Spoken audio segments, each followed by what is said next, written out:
কি কেমন লাগছে এই ফ্ললেস বেস মেকআপটা? কোনো আগাম প্ল্যান ছাড়াই হুট করে ওনামের জন্য স্টুডেন্টের ওপর এই ওনাম স্পেশাল লুকটা ক্রিয়েট করে ফেললাম।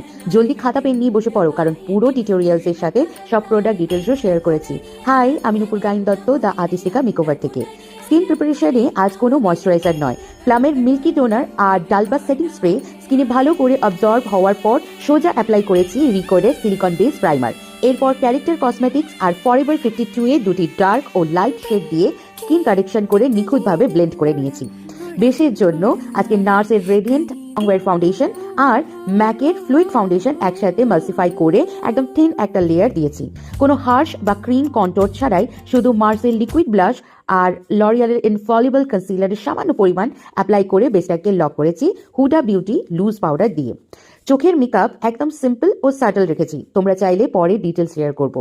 এরপর ম্যাকাসেমিয়া ফিক্সার দিয়ে স্কিন হাইড্রেট করে হালকা পাউডার ব্লাশ আর নোজ ব্রঞ্জিং সেরে দিয়েছি। লিপস্টিকের জন্য আমি অ্যাপ্লাই করেছি মেবেলিনের সুপারস্টার ইঙ্ক লিপস্টিক আর লিপ লাইনিং করেছি আমি Swiss বিউটির creamy lip liner.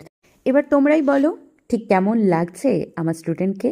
Mascara আর কাজল আমি খুব সফটলি ইউজ করেছি, লাইনারের উপর বেশি ফোকাস করেছি। আর চুলটা একটুখানি কার্লির ওপরে রেখে গয়না গাটি দিয়ে এবং ডার্মা ফিক্সার দিয়ে আর হালকা ট্রান্সপারেন্ট লিপ গ্লস দিয়েই কিন্তু আমার ওনামের লুকটা আজকে শেষ হলো।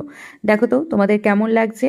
আর হ্যাঁ, আমাদের সেলফ মেকআপের ক্লাস শুরু হচ্ছে সেপ্টেম্বর থেকে। যারা যারা যোগাযোগ করতে চাইছো স্ক্রিনে দেওয়ার নম্বরে যোগাযোগ করে। দেখা হচ্ছে নেক্সট ভিডিওতে। Till then tata.